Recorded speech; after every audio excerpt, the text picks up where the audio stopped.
How do you stop cringing at your embarrassing past? That's a very important point. How many of us spend time remembering other people's journeys into cringedom?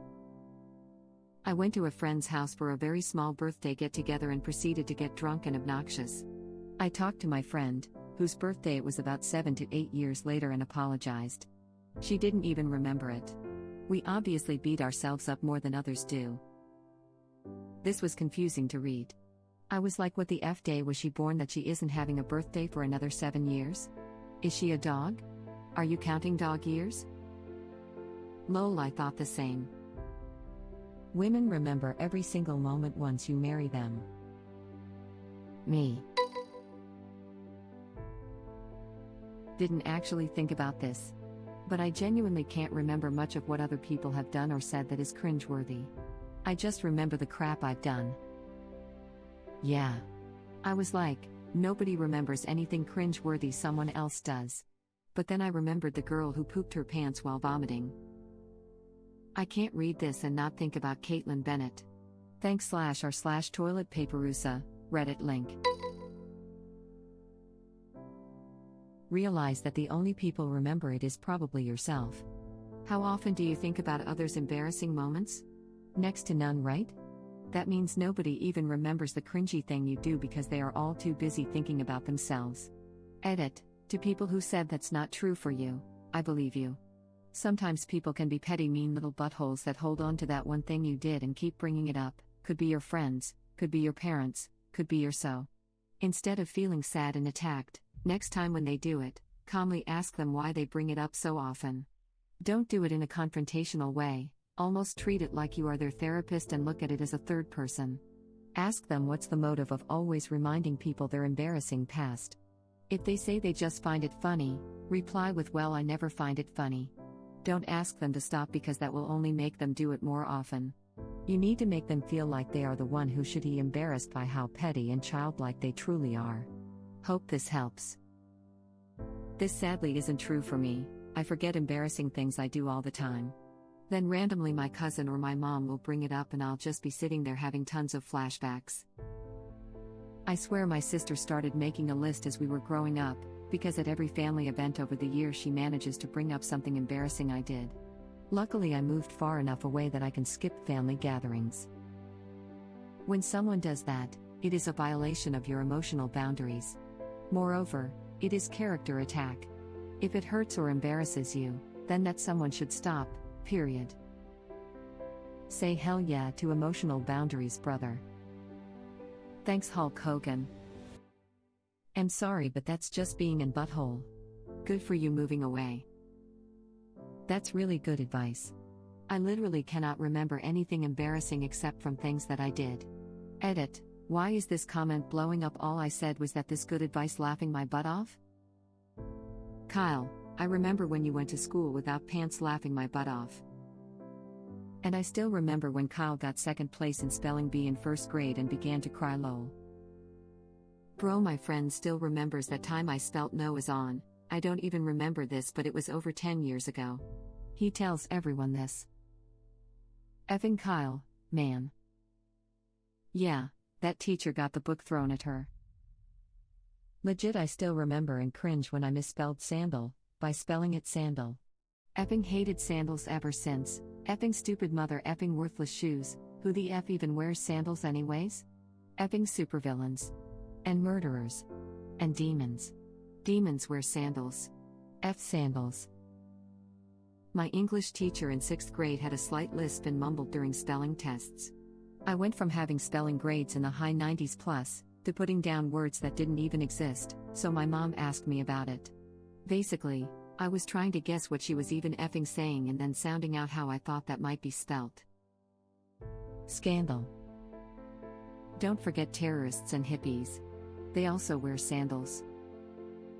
Jesus has also entered the chat.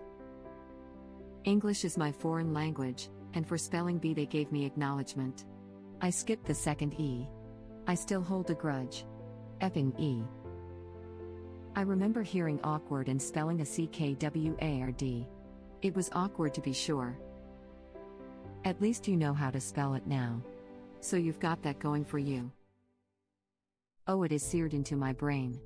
If I ever have kids, they will know how to say sandal and spell it before they say dada. When I die, I'll have it carved into my gravestone so no one will ever have to bear the weight of the embarrassment of making it to the fourth or fifth round at the grade school spelling bee only to be removed by a word that I should have known. I still remember when Rebecca spelled chocolate as Colate in the 4th grade spelling bee, and I think Kyle cried because he got a horse calendar for our class Christmas gift exchange. I remember those moments, but it's not like I hold it against them now. We had a temporary power outage in 1st grade, circa early 1970s. My favorite thing to do when I got home was watch the Flintstones. We didn't have VCR or DVR or streaming. If you missed your show, you missed your show. I burst into tears, crying, I can't watch the Flintstones. My 1st grade teacher lectures me, telling me to think of the people trapped in elevators or who might need electricity to keep breathing in the hospital. So now, I'm upset about the Flintstones and feel like a selfish turd who didn't think about those people. And now afraid of elevators. That wasn't the worst of it. Until my family moved and I changed schools, kids would fake cry and say I can't watch the Flintstones at me. Silver lining, the power came back on by the time I got home and I was able to watch the Flintstones. I remember when Cameron barfed up his fruit roll-up on his shirt in 3rd grade. People don't forget. As a waiter, I remember every thanks you to response to enjoy your meal. Just in case you ever eat someday. If you ever have a meal, enjoy it when you eat it. That's all that I'm driving at. That's all I'm trying to say. Devil, I just want to say, I'm a huge fan. I do remember embarrassing things of others. But ultimately I don't care. I know that they are probably embarrassed about it, but we all have those moments and we all do mistakes, or whatever leads to it. And we change over time. Not even in an embarrassing situation of someone else today I think too bad about it, since it's just what it is. Yeah, I remember my friend crap his pants in 7th grade. Friend, if you're out there, I remember. This white kid in my anime club did a traditional Maori haka out of nowhere one day and I cringed into a black hole. I'll remember that until the day I die. But yeah. Anime club.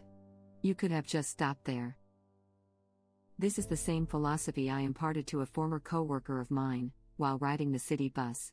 He was always worried about being the first to try and open the back door, because if the door didn't open, he didn't want to look stupid. I asked him, "Do you remember any of the other people you've seen this happen to?" "Of course," he answered, "no." I said, "Then why would you be afraid of looking stupid, when no one will even remember, the moment they step off the bus?" He was 19 at the time, and I think I changed his worldview from that moment on.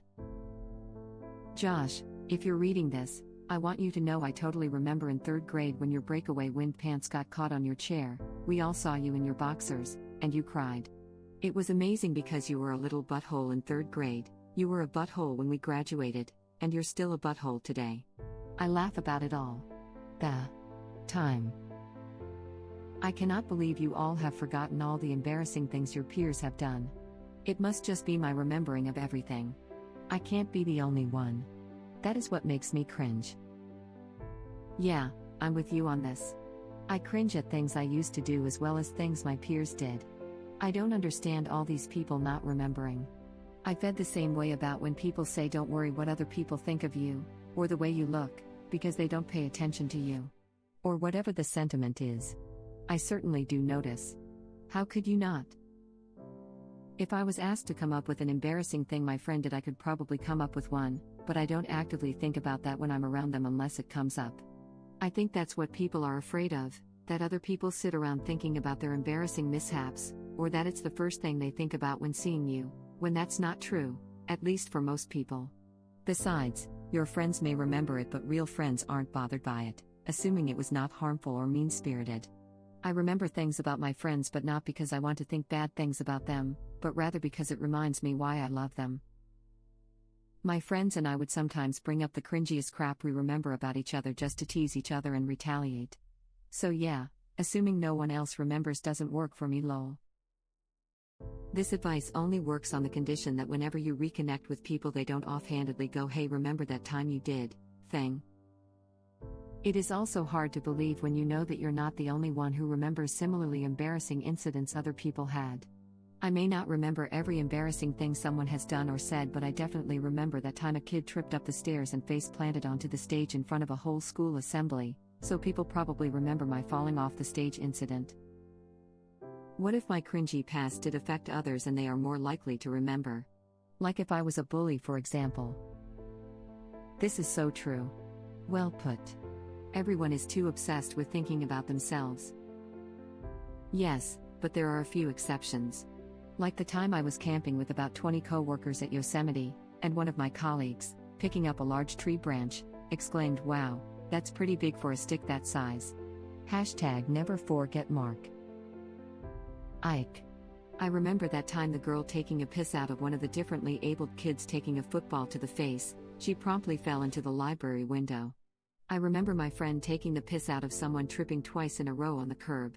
And she fell an extra 3 times, the last time was onto her hands and knees, on tarmac. I remember a guy being disobedient in cadets. So a more qualified guy pretended he was going to throw a dart at his face. First dude got all smarmy, so the more qualified one let go, expecting the dart to go into the floor. It went into leg and hit bone. Cue the Ace Ventura arrow reaction. This dude would constantly pretend to play air drums and seem to think it made him look cool. There was a teacher I had who was suspended 3 times for drinking, twice driving drunk and hitting a kid. Once for leaving a field trip of students alone to go to the pub. There was another teacher who smacked a pigeon off of the outside windowsill with a meter ruler. He also told a classmate of mine to go to the head teacher, in anger. Then got angry at him again for trying to leave the class while he was still yelling at us all. There's lots of stuff I remember other people doing. But the rule of thumb seems to be that they were being total buttholes on purpose. So I guess don't do that and you're good. We call that instant karma. Think of your 5 most embarrassing moments. Now think of your best friend's 5 most embarrassing moments. I bet that thinking of your own came really quickly, but thinking of your friends took a while, and for a colleague or acquaintance you might not be able to think of any, even though they will all be able to think of their own 5 embarrassing moments just as quickly as you thought of yours. Basically, these little things aren't a big deal even though your brain will try to trick you into thinking they are. My life got a lot less stressful when I realized that. I mean, I still lie awake in bed at night replaying awkward conversations to myself and thinking, why the F did I say that? But at least rationally I know it doesn't matter to anyone but me. I'm 31 and I still cringe over crap I did in middle school. I know in my heart that nobody else remembers that crap, but I sure do. I'm in therapy because I still beat myself up over crap I did as a child in elementary school. I cannot let crap go. Yes, you can. Stop telling yourself that you can't. That's like problem number 1. Your mind can believe what you want it to. Memories may remain, but the feeling/viewpoint you have about them can be altered. That's like saying stop being depressed to someone and expect them to stop. This guy is going to therapy and it's still tough. For me, it feels like it's hardwired in, like it has a mind of its own and dominates my emotions whenever it pleases. Lol, I get the same thing. I'll think of something I did or said in my teens, or very early 20s, then I have to tell myself chances are nobody even remembers or cares and I try to just move on. Of course this happens at like 2 a.m. when I'm having trouble sleeping. Overall I've managed to not let myself consumed by it though, the thought will come and I can quickly suppress it. Easier said than done though. But I've just been lucky to be able to dismiss it. When I was younger, not so much, it would give me anxiety. I bet that thinking of your own came really quickly, but thinking of your friends took a while, and for a colleague or acquaintance you might not be able to think of any. This is a great perspective.